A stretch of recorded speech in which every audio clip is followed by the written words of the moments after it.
panel abordaremos el estado de la competencia digital, tanto en la educación obligatoria como en la universitaria. Y invito a subir al escenario primero a la senyora Mar Camacho, professora titular de la Universitat de la Facultat d'Educació de la Universitat Rovira i Virgili. Un aplaudiment per ella. També el senyor Francesc Esteve, professor titular i delegado de la rectora para la transformación decente de la Universitat Jaume I. Un aplaudiment. Y el señor Albert Sangrà, que será el moderador de este panel. Un aplaudiment per ell també. Os presento a Albert Sangrà, es director de la Cátedra UNESCO de Educación y Tecnología para el Cambio Social de la Universitat Oberta de Cataluña. Es investigador del Grupo de Investigación EduLab y catedrático de los estudios de Psicología y Ciencias de la Educación de esta universidad. Además, actualmente también es director del programa de doctorados industriales de la Generalitat de Cataluña y vicepresidente del EDEN, Digital Europe Fellows Council. Es miembro del equipo fundador de la UOC, doctor en pedagogía. Sus principales áreas de investigación son los usos de las TIC, la educación y la formación y en particular las políticas, organización, gestión y liderazgo de la implementación de la educación en línea, e-learning, y la garantía de su calidad, así como el desarrollo profesional para la educación en línea. Ha participado también en numerosos proyectos de investigación internacionales y ha publicado más de 100 artículos académicos y libros, o sea que una gran trayectoria. Vamos a escuchar este panel interesante. Endavant, quan vulgueu. Gràcies. Muchas gracias. Buenas tardes a todos y a todas.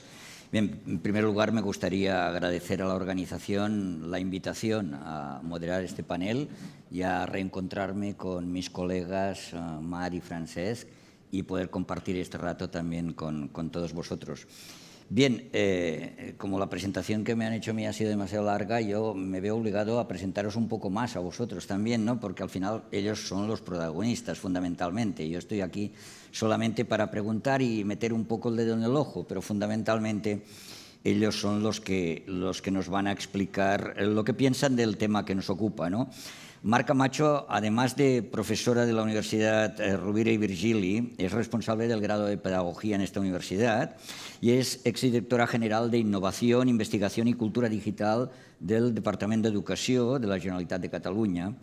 Además, ella ha sido la autora del Plan de Educación Digital de Cataluña que transcurrió entre 2020 y 2023. También ha escrito multitud de artículos académicos y ha dado charlas en multitud de audiencias internacionales hasta en 15 países y siempre ha trabajado en lo que es la transformación digital de la educación y ahora se enfoca específicamente hacia la investigación en cómo la inteligencia artificial de alguna forma pues, se encuentra con la educación y qué retos esto genera.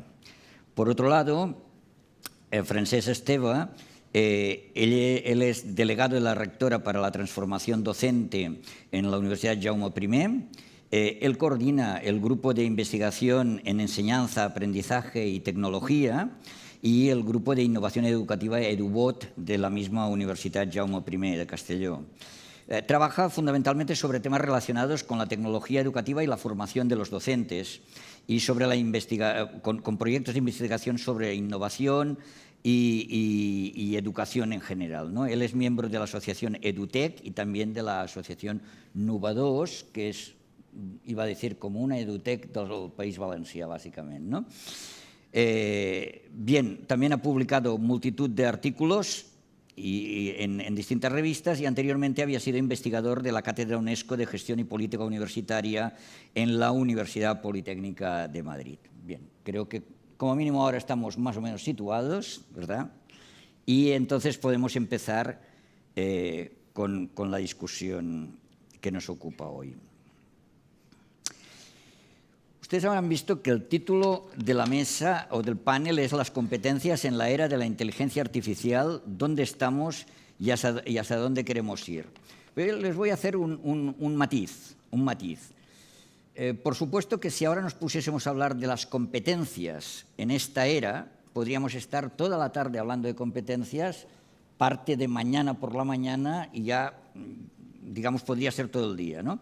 Nos vamos a centrar en lo que llamamos la competencia digital.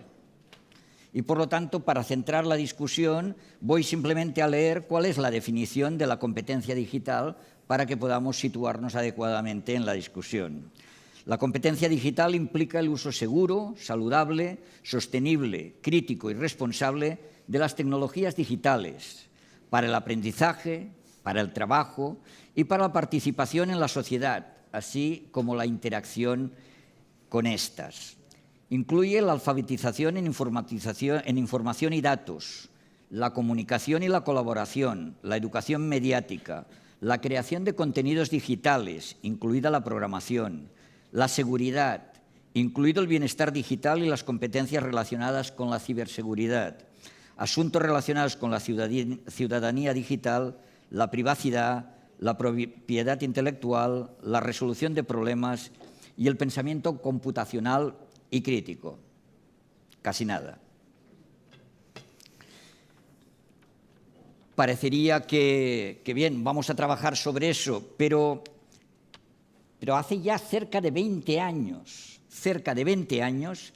que apareció ese término de competencia digital en la legislación educativa que nos ocupa. A mí me gustaría que nuestros dos invitados nos explicasen un poco qué ha pasado en estos 20 años, ¿verdad? Y cuál es la situación actual en relación con la competencia digital y probablemente con la competencia digital docente en la educación obligatoria y en la universidad, porque quizás tienen ámbitos distintos. Francesc, si quieres empezar tú mismo. Pues muchas gracias, Albert. Buenas tardes a todas y a todos. Para mí también un placer participar en este EdTech Congress. Muchas gracias al Clúster EduTech por la invitación y más, además, hacerlo pues, junto con estos colegas y expertos pues, de los que tanto admiro y tanto he aprendido. Bien, estos días dándole vueltas a esos 20 años, ¿no? Me venía a la cabeza pues, cuando estaba con la tesis doctoral, investigando sobre estos conceptos, concepto competencia, competencia digital, de 10, 12 años y releyendo pues, los años anteriores. Y claro, competencia en sí, como bien se comentaba, es un término complejo, polisémico, con muchos matices que no abordaré ahora porque nos quedaríamos también sin tiempo, que en los años 2000 empieza a llegar con proyecto Tuning, proyecto de SECO y demás. Y a partir de ahí aterriza en esa definición que nos leía Albert y en ese documento de competencias clave para el siglo XXI y que identifica una serie de competencias, entre ellas la competencia digital. Años 2006-2007 y, bueno, unos años después, el Joint Research Center, el JRC de la Comisión Europea, lo que hace es ampliar, detallar esa definición de competencia digital en el que conocemos como ese marco DIGCOM, ¿no? Y que han ido viniendo diferentes iteraciones de ese marco, versión 1.0, versión 2.0, con los diferentes matices, ejemplificación de aplicaciones. Ahora añadimos visualización de datos, programación, ahora añadimos también temas de IA, como luego seguramente comentaremos.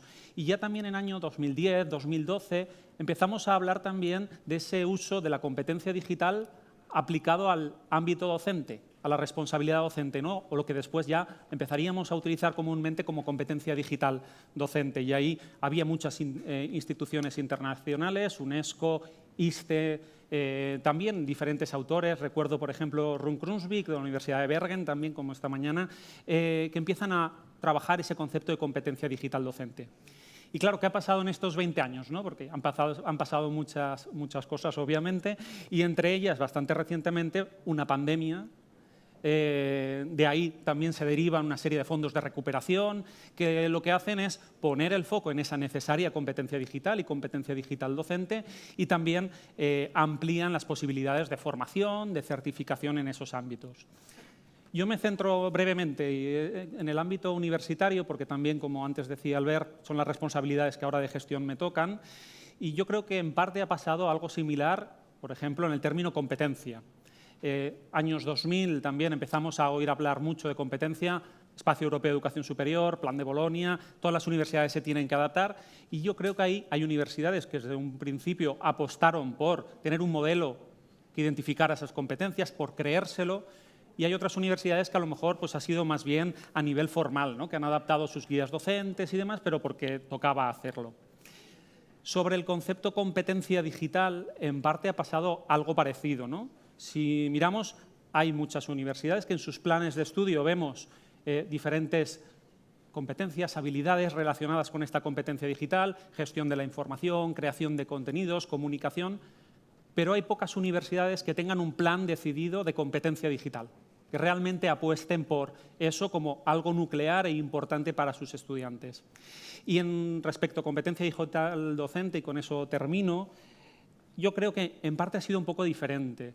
Y también creo que es debido a la pandemia, ¿no? Que, como decía, ha puesto el foco, de ahí han derivado diferentes mecanismos, planes de recuperación, convocatorias, y para mí eso, muchas universidades, todas las universidades en el panorama nacional, hemos tenido que poner en marcha diferentes proyectos, y creo que en parte ha dado cierta sensación de homogeneidad, de que todas las universidades estamos trabajando en eso, pero cuando rascas un poco más te das cuenta de que tampoco es del todo así, ¿no? De que hay distintas velocidades y seguramente pues, tiene que ver con el nivel de madurez digital de la institución o con tener o no tener realmente un plan de transformación digital en la universidad.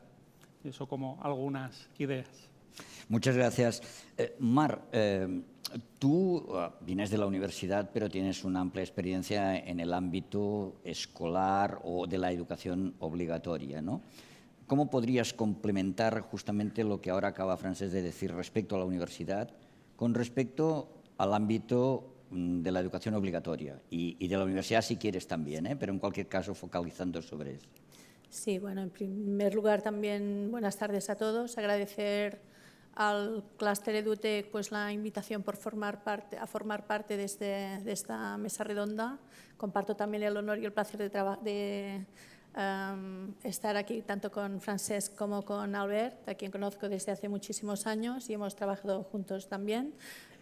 Y también agradeceros a todos que estéis aquí ahora en un momento de café, en un momento de bajón, y realmente ver la sala llena evidencia pues, la importancia de la temática que abordamos, y que yo retomo pues, casi donde lo ha dejado Francesc, haciendo referencia al marco de referencia actual sobre la competencia digital docente que se elaboró en 2021 y se puso en marcha y se publicó en 2022. Como ya sabéis, ese marco se alinea completamente, totalmente con el marco europeo, DIGCOMEDU, y con el fin de adecuarlo quizás a la realidad educativa, ¿no? de una pospandemia y de unas necesidades sociales pues, diferentes a las que había cuando se creó y se generó el marco. El nuevo marco pues, incluye una nueva competencia, que es la competencia que se refiere a la protección de datos personales, privacidad, seguridad y bienestar digital, por una parte. Se da más peso también a la protección de los derechos de autor y se integran aspectos de protección integral a la infancia y a la adolescencia frente a la violencia. Como sabéis, este nuevo marco establece 6 áreas de intervención que incluyen un total de 23 competencias. Y por otra parte, claramente, y lo decía tanto Francesc, lo decía también Albert, y hablo ya desde mi experiencia de persona que siempre se ha dedicado a trabajar en el ámbito de la tecnología educativa y de manera fortuita, pues como sabéis, pues pasé 3 años en la dirección general. Durante esos 3 años pues, nos impactó la pandemia. Se generó el Plan de Educación Digital de Cataluña, pero tuvimos que abordar una emergencia educativa sin precedentes. Aquí hay muchas personas que desde sus diferentes lugares, bueno, todos realmente, ¿no? Tuvimos que encajar ese abordaje y básicamente pues, la llegada de unos fondos que realmente ha sido pues ha marcado claramente un antes y un después respecto a toda la política educativa que se había ido generando hasta el momento, pues permitió abastecer el sistema, permitió dotar a los centros, permitió capacitar digitalmente al máximo de profesorado que se pudo, y el alcance de todas esas inversiones realmente pues, aún está teniendo un impacto ahora. La Consejería de Educación, por ejemplo, el año pasado sacó una subvención de 15 millones de euros únicamente y exclusivamente dedicada a capacitar digitalmente al profesorado. Se han generado muchísimos proyectos, seguro que muchos de los que estáis aquí, nosotros también desde la universidad, participamos en alguno de ellos, ¿no? Sobre todo con esa finalidad. Pero mi pregunta y mi reflexión, y supongo que iremos hablando a lo largo de este debate, gira en torno de saber realmente el impacto y el alcance de esa, o sea, conocer realmente cuál ha sido el impacto de toda esta sobrefinanciación que hemos tenido en muy poco tiempo, si hemos sido capaces de incorporarla, ¿no? Incorporárnosla dentro de los centros educativos, dentro de nuestra propia formación, ¿no? La formación del profesorado, cómo eso ha impactado en el alumnado. Realmente hemos hecho un buen uso de todas esas inversiones, por ejemplo, y podemos decir ahora mismo que tenemos al sistema realmente preparado para abordar los retos actuales, que ya no son los mismos que teníamos durante la pandemia, y seguro que iremos tratando el tema a lo largo de las diferentes preguntas que vamos a abordar. Muchas gracias. Bueno, lo cierto es que no hay duda que durante estos 20 años se ha hecho un trabajo ingente en el ámbito de las competencias digitales, ¿no? Es decir, supongo que el efecto aquel de que tú estés dentro del ámbito hace que creas que el mundo gira alrededor de esto, ¿no?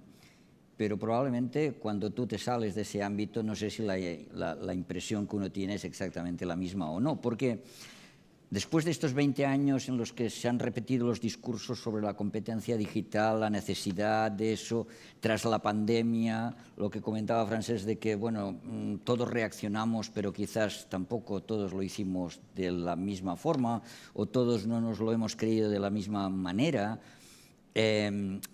Hemos gastado también bastante dinero, ¿verdad? Acaba de decir Mar en estos momentos. Sin embargo, da la sensación de que cuando te abstraes de ese ámbito, que no seamos capaces de poner de relevancia la importancia de esa competencia digital en el ámbito social y en el ámbito educativo, ¿no?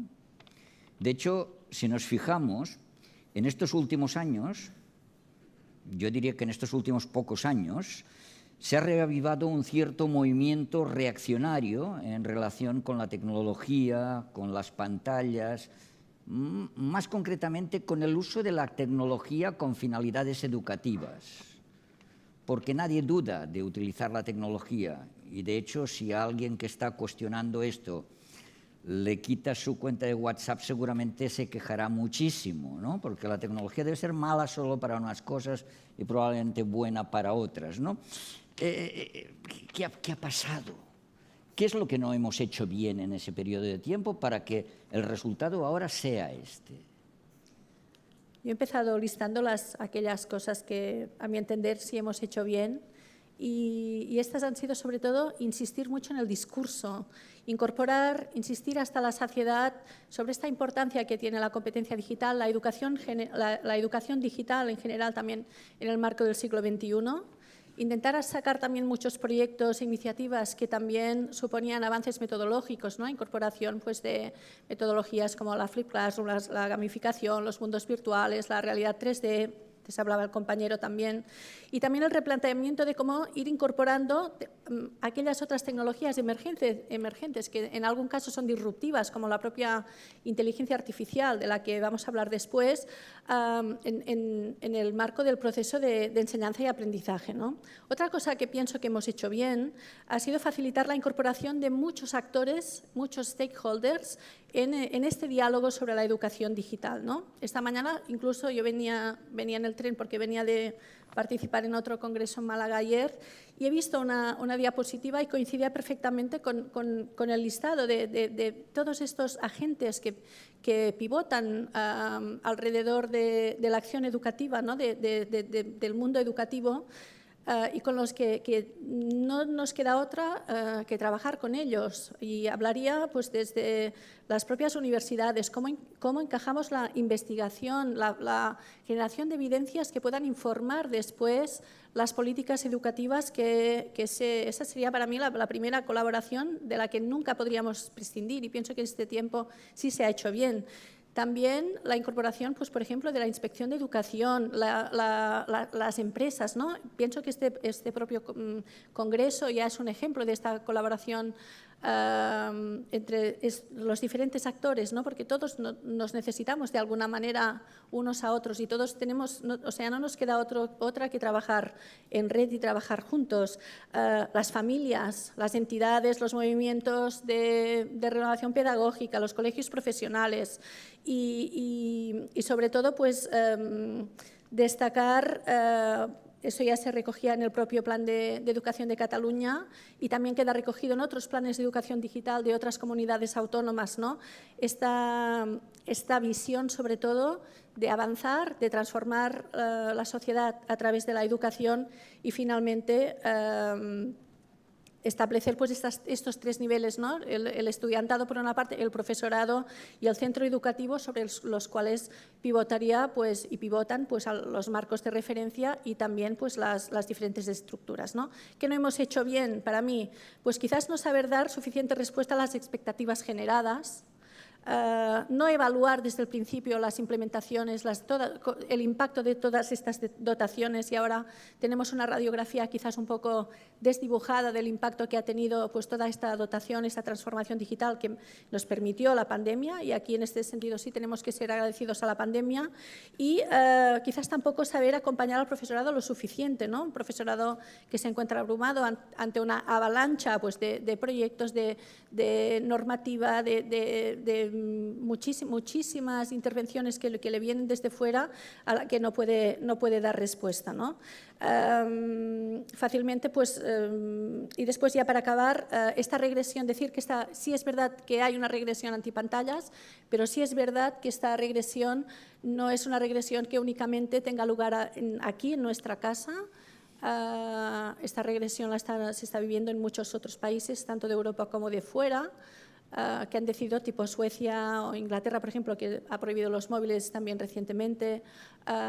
Suecia no los ha paralizado, pero sí ha decidido pues, parar y repensar un poco futuras iniciativas, pero yo acabaría destacando también la necesidad de no únicamente mirar lo que pasa cerca nuestro, sino también quizás alargar nuestra mirada y empezar a fijarnos en países como países asiáticos, ¿no? Que están ejerciendo sus políticas de otra manera, están incorporando ya todas estas tecnologías emergentes de una manera mucho más sistemática dentro de sus sistemas y, bueno, y ver también un poco qué pasa, ¿no? Pero sobre todo alargar nuestra mirada e intentar salir pues, de este foco tan negativo, ¿no? Vinculado a la educación digital. Además de lo que comentaba Mar, ¿no? Y que coincido en eso de qué hemos hecho bien, a mí me venía a la cabeza, no sé si es un refrán, un dicho, una frase hecha, ¿no? De cuidado con lo que deseas porque puede hacerse realidad, ¿no? Y pensando en lo que a lo mejor no hemos hecho tan bien. Claro, a menudo los investigadores universitarios, en este caso por nosotros en el campo de la tecnología educativa, pues nos apasiona un tema, leemos mucho sobre ese tema, investigamos mucho, le damos muchas vueltas, muchas veces desde un plano bastante teórico, sin llegar a la acción, a la práctica, y también a lo mejor nos encanta quejarnos, no sé si es solo nosotros, pero nos encanta quejarnos, decir, esto es muy importante, pero nadie nos hace caso. Generalizo mucho, obviamente. En otro plano, a nivel de gestión, ¿no? Pues seguramente lo que se puede decir es esto es muy importante, pero no tenemos recursos, no tenemos financiación, ¿no? O los docentes de diferentes etapas educativas pues seguramente carecen, y es así, de formación. Y, sin embargo, yo creo que con la popularización del término competencia digital docente que decíamos, pero también con pandemia y extensión de los fondos de Next Generation, yo creo que se ha removido un poco ese escenario. De alguna manera, los investigadores en tecnología educativa hemos visto cómo se populariza el tema y cómo tenemos que pasar de ese plano de la teoría y de hablar de marcos y demás a la acción. O los gestores pues, han visto cómo habían mecanismos, habían planes y tienen que participar y necesitan tener algo que presentar en esas convocatorias, ¿no? O los docentes también seguramente pues, han apreciado cómo se multiplican las opciones formativas de certificación y demás, ¿no? Es decir, de alguna manera se desata como una tormenta perfecta y lo que creo es que acaba evidenciando pues, las costuras del sistema. Es decir, que algo era muy importante, pero que en el fondo no estábamos tan bien preparados, o que tenemos mecanismos y ayudas, pero a lo mejor no teníamos, en todos los casos, en otros sí, un plan de hacia dónde queríamos ir, ¿no? Y yo creo que es ahí también donde acaban generándose esos típicos movimientos pendulares, ¿no? Y pasamos de un extremo, de la importancia de esa competencia digital, de los marcos y demás, al extremo contrario de esto de la tecnología educativa no sirve para nada, la innovación docente tampoco sirve para nada, o directamente fuera pantallas de nuestras aulas, ¿no? Yo creo que en el fondo, y termino, necesitamos, y después retomaré en eso, una visión estratégica, real, compartida de hacia dónde queremos ir, y yo creo que en muchos casos pues no ha sido así, ¿no? Y yo creo que también eso nos ha pasado un poco factura al respecto. Muy bien, muchas gracias. La verdad es que bueno, lo que acabáis de decir los dos a mí me hace reflexionar sobre querer destacar algo. En principio, de lo que tú acabas de decir, creo que es muy importante que la investigación ayude a disponer de evidencias de aquello que se pone en marcha, ¿no? Quizás es verdad que ha habido aspectos, digamos, demasiado teóricos y digamos, le hemos dado nuestra credulidad por supuesta sin que tuviésemos pruebas de esas cosas y eso quizá equivoca la respuesta a estas expectativas que Marc comentaba, ¿no? No hemos evaluado este impacto o lo que estábamos haciendo. También es verdad que es muy fácil ante cualquier dificultad decir la culpa siempre es de los demás. Yo creo que esto es una práctica que no solo en este país, sino a nivel internacional, porque tú has puesto efectivamente el ejemplo de lo que sucede, por ejemplo, en algunos países del norte de Europa, pero yo creo que el análisis que hacemos es internacional desde esta perspectiva. Yo no querría olvidar también que esta regresión en estos países también responde a una estructura de los gobiernos de distinto signo que coincide en estos casos, ¿no? Es decir, esta involución del uso de la tecnología en la educación también coincide con determinadas tendencias ideológicas, lo cual nos tendría que hacer pensar también un poco, porque a lo mejor hay algo detrás de eso, ¿no? Claro, cambiando de tema y entrando ya en el que nos ocupa hoy más todavía, es decir, venimos del concepto de competencia digital.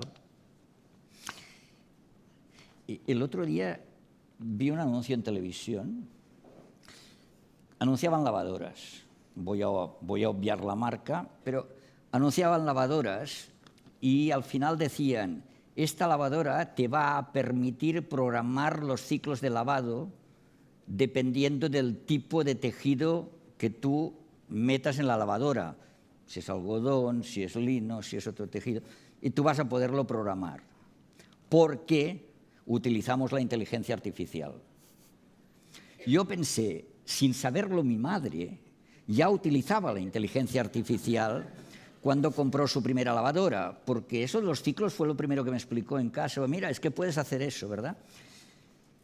Claro, después ya más fríamente pensé, nos están metiendo la inteligencia artificial por todos sitios de la forma que sea, porque hoy es todo inteligencia artificial.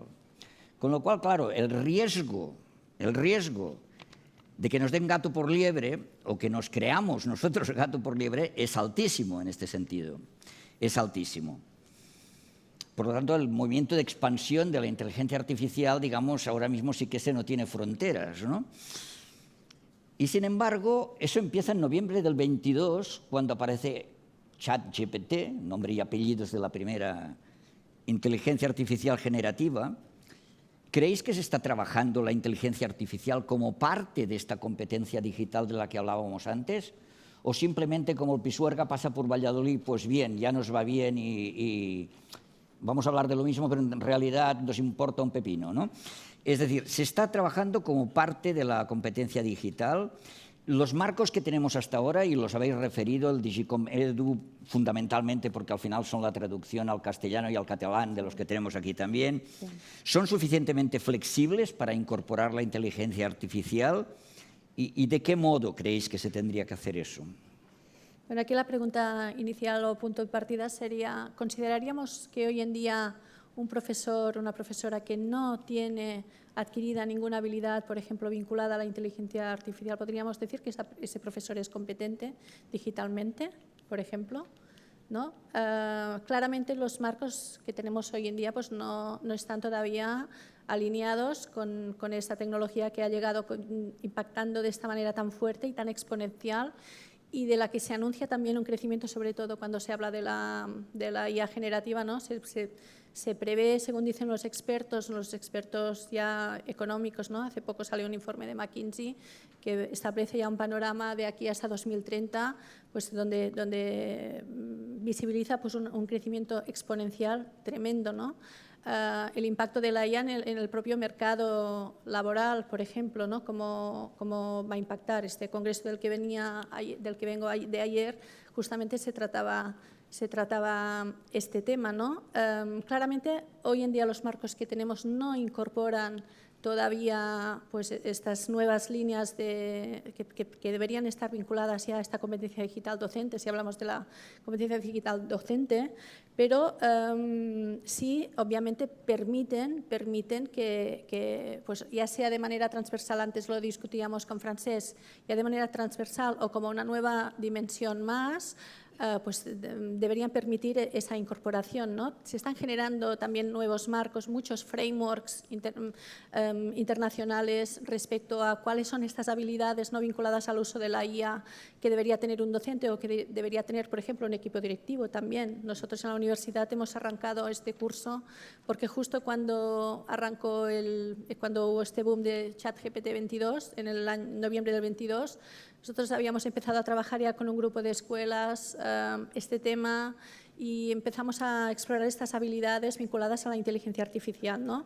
Y para no extenderme, sí me gustaría sí que quería destacar dos cosas. Por una parte, que la Consejería de Educación en Cataluña hace un par de meses ya presentó un documento en el que se regula ya el uso de la inteligencia artificial en educación. En ese sentido, ha sido muy proactiva la Consejería en sacar pues, estas guías para acompañar al profesorado y, por tanto, ya está dando cobijo a ese profesorado que quiera, ¿no? Esos centros educativos que ya quieran empezar a trabajar con inteligencia artificial para que lo puedan hacer sabiendo que la Administración está detrás, y eso es muy importante. Y también ha lanzado también unos cursos de formación de cara, lo estoy haciendo como propaganda, pero realmente hay que ponerlo en valor porque son cursos de formación ya justamente en este ámbito y tienen una línea muy interesante vinculada a los datos, ¿no? Esta nueva alfabetización de los datos, que sí, la data literacy, ¿no? Que dicen los ingleses, los americanos,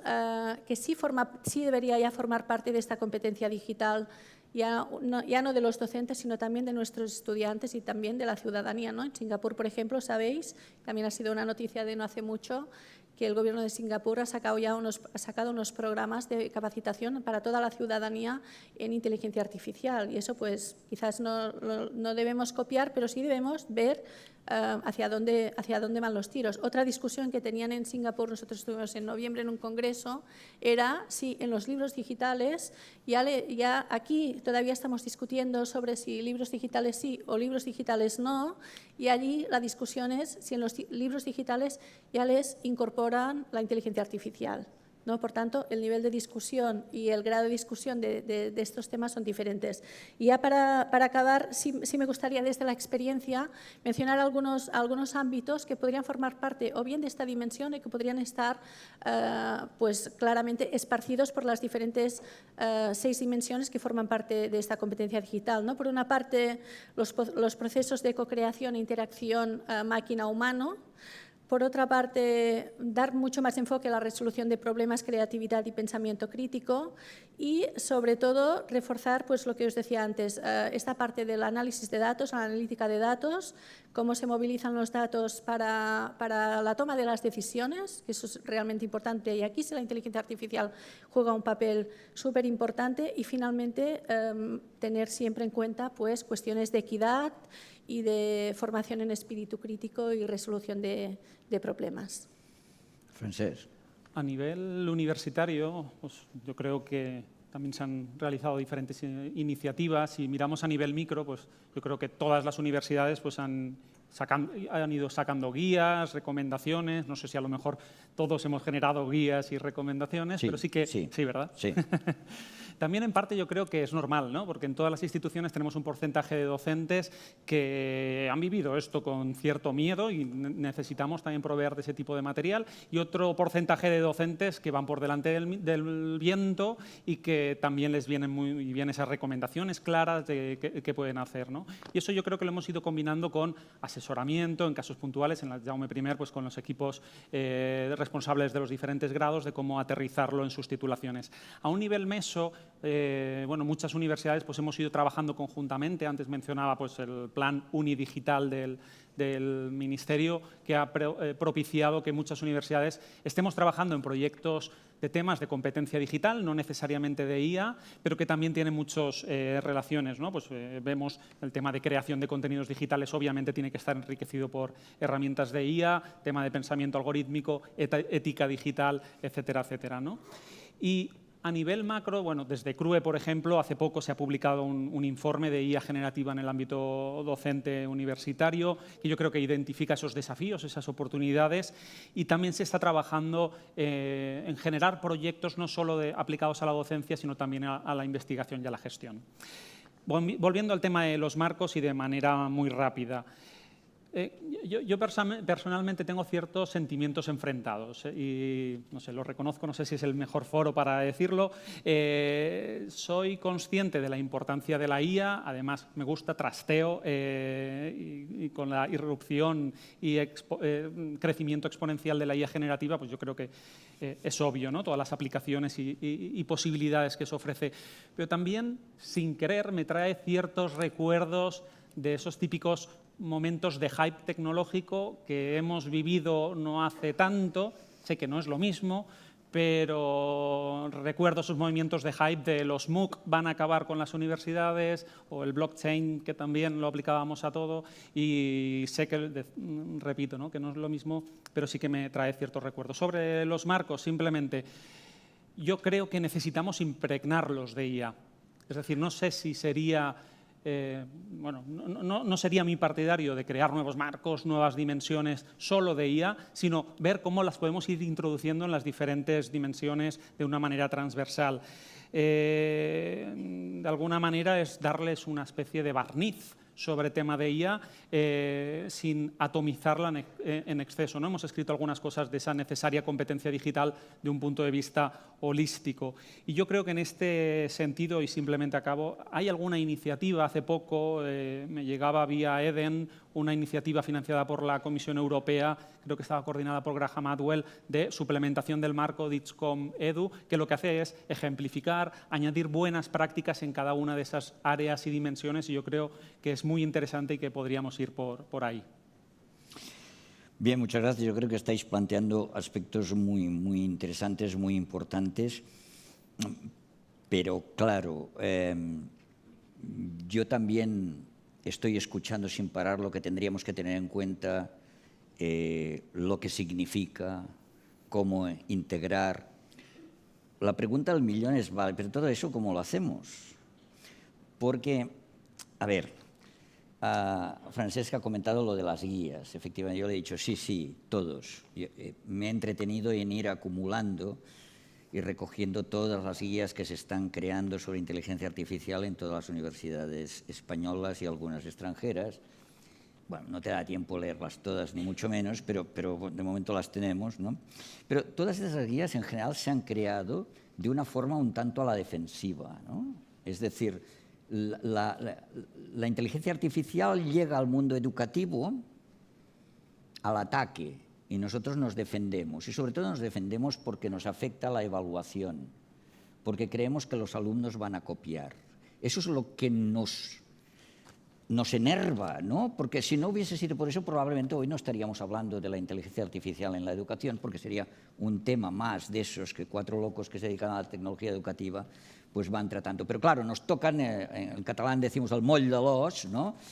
Cuando nos afecta la evaluación. Claro, yo estoy de acuerdo con lo que habéis dicho, de que de lo que se trataría sería que la inteligencia artificial se integrase en las competencias digitales, y las competencias digitales a la vez nos ayudasen a entender más y mejor y a racionalizar el uso de la inteligencia artificial. Pero a través de todas estas guías me da la sensación de que, casi parafraseando a Tommaso di Lampedusa, vamos hacia un cierto gatopardismo, ¿no? Es decir, vamos a intentar cambiarlo todo o que parezca que cambiamos todo, es decir, un cambio un tanto estético, para que en el fondo no nos cambie casi nada, ¿no? Entonces, claro, ¿qué es lo que tendríamos que hacer en realidad? ¿Hacia dónde deberíamos ir? ¿Qué retos de futuro tendríamos a partir de lo que ya hemos aprendido que nos ha funcionado y lo que creemos que no nos ha funcionado? ¿Cómo tendríamos que actuar ahora en ese sentido? Bien, yo ahí obviamente pues no tengo la varita mágica de hacia dónde deberíamos ir. Sí que pensaba en dos ideas ligadas también a dos experiencias o dos prácticas que estamos impulsando, que creo que bueno, nos marcan como hacia dónde podríamos ir. Una de ellas sería tener claro hacia dónde queremos ir. Claro, antes mencionaba la importancia de las estrategias de transformación digital, de las hojas de ruta compartidas. En la Jaume I, en 2019, hicimos un proceso de repensar nuestro plan de transformación digital, de hacia dónde queríamos ir. Y durante todo ese año pues, hicimos un trabajo muy compartido a nivel interno, mirando también buenas prácticas para definir nuestro plan de transformación digital. Llegó 2020, lo aprobamos unos días antes de estado de alarma y de la pandemia. Y obviamente, como a todos, pues la pandemia pasó por encima, ¿no? Pero pasado esos peores momentos, de alguna manera teníamos esa hoja de ruta compartida de hacia dónde queríamos ir. Luego llegaron mecanismos de transformación que pudimos ir alineándolos de cara a nuestra hoja de ruta. Yo creo que, de alguna manera, el tener claro y compartido hacia dónde queríamos ir, creo que tiene mucho que ver. Ahí, una pincelada años más tarde, junto con la profesora Linda Castañeda y también con Ana Yara Postigo de la Universidad de Düsseldorf, lo que hicimos fue una revisión de planes de transformación digital, más de 100 documentos, intentando extraer cuáles eran esos conceptos clave, cuáles eran esas ideas que teníamos que tener en cuenta cuando diseñábamos un plan de transformación digital. Muy rápido. Uno, obviamente, política, esa visión de hacia dónde queremos ir, esa estrategia clara y que eso permee al conjunto de la institución. Es decir, lo tenemos en el plan estratégico, sí, pero que también baje al plan de formación del profesorado, que baje a nuestro modelo educativo. 2 y 3, formación. Y ahí me refiero a temas de formación y estrategias de formación. Temas de formación, obviamente, en las diferentes áreas de competencia digital docente, pero no solo ello. Aquí somos convencidos y ya nos gusta, pero el tema de darle la importancia a eso es también un tema de formación en sí. Es decir, trabajar la importancia, la utilidad de la competencia digital y estrategias de formación. La literatura científica ha demostrado que los seminarios, los cursos de formación no siempre son las estrategias más efectivas. Infraestructura, básico, estímulos también es importante, es decir, tener políticas de incentivo y de reconocimiento a esa estrategia digital y comunicación, no solo en la parte de marketing, sino la parte de compartir buenas prácticas y ese metalenguaje compartido en la institución.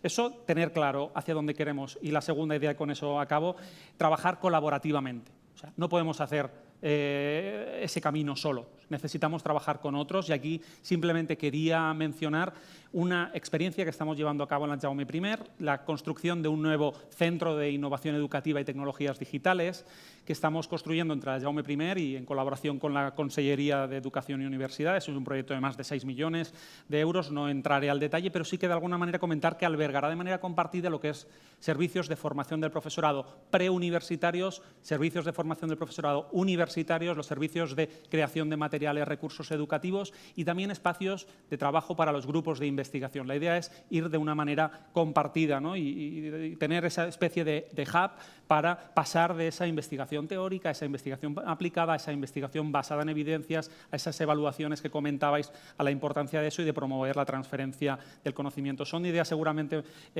sin aterrizar, pero en definitiva es tener claro hacia dónde queremos ir y hacerlo de una manera compartida. Muy bien. Mar, aunque estamos Sí, ya voy casi muy en el rápido. tiempo, tienes la Tengo opción. mi Sí, sí, momento. sí. Bueno, pues únicamente contestándote a la pregunta que nos hacías antes, Albert, de cómo se hace, ¿no?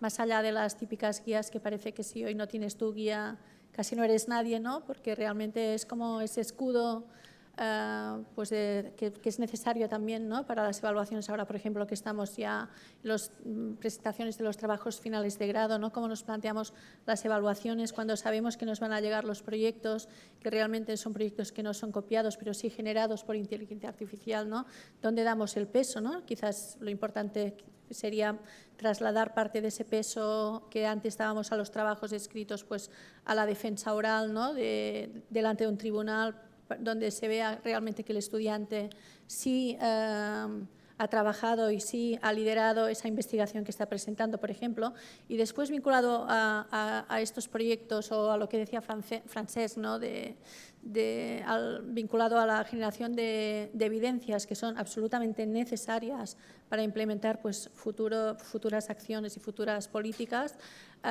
destacar sobre todo aquellos proyectos que sí aterrizan en las aulas, por ejemplo, ¿no?, proyectos de implementación, proyectos que llegan al aula, proyectos que se evalúan, proyectos que generan evidencias y que después, si esas evidencias son buenas, realmente son proyectos que pueden ser fácilmente escalables a otras realidades y a otros contextos, ¿no? Por tanto, pienso que sí que hay que trabajar para que todas estas ideas, ¿no?, realmente lleguen donde tienen que llegar, que es al aula, que es a la realidad de los estudiantes, porque nosotros únicamente trabajamos para que, pues, esos estudiantes tengan las mejores oportunidades educativas y que sobre todo les podamos capacitar para ese futuro que van a tener en poco tiempo y sobre todo, pues, les tenemos que preparar de la mejor manera, ¿no?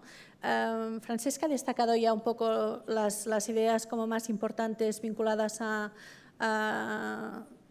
a ese futuro, ¿no? Quizá estamos en un momento donde nos caldría también quizás parar un poco y diseñar algún tipo de plan estratégico, también con la colaboración. Tenemos muchos cambios también en la gestión política, ¿no?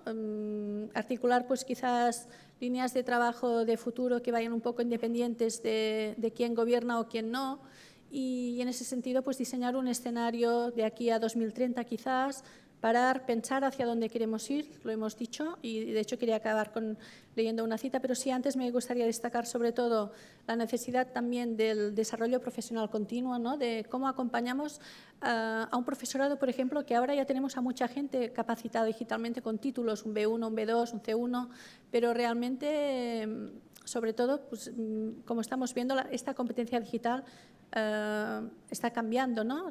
Los componentes de esta competencia digital docente ya no son los mismos que antes o no van a ser los mismos que antes. Por tanto, no nos quedemos allí donde estamos, sino que sigamos formándonos, sigamos contando con todos esos agentes que tenemos cerca que aportan muchísimo y, sobre todo, pues acabo con esta cita, que es una cita del cuento de Alicia en el País de las Maravillas, para que evidencia un poco, pues, lo que hemos estado hablando, ¿no? Cuando Alicia se encuentra al gato, le pregunta: ¿podrías decirme, por favor, qué camino debo seguir para salir de aquí? Y dice el gato: esto depende en gran parte del sitio al que quieras llegar. Dice: no me importa mucho el sitio, dijo Alicia. Entonces, tampoco importa mucho el camino que tomes, dijo el gato. Siempre que llegue a alguna parte, añadió Alicia como explicación. O siempre llegarás a alguna parte, aseguró el gato, si caminas lo suficiente. Por tanto, tener claro a dónde queremos llegar y tener claro, sobre todo, pues, que tenemos que caminar muchísimo todavía. Marc, Francesc, muchas gracias por ayudarnos a todos a que esta sobremesa haya sido no solamente entretenida, sino que creo que ha generado un montón de preguntas que se quedan en el tintero y que a partir de ahora será cuestión de empezar a pensar. Y si me permite, la persona que he presentado anteriormente, el nombre de la empresa me ha generado esa idea de brainstorming que creo que tenemos que empezar a generar nosotros también con todo lo que está pasando. Muchas gracias y gracias a todos y a todas por estar aquí.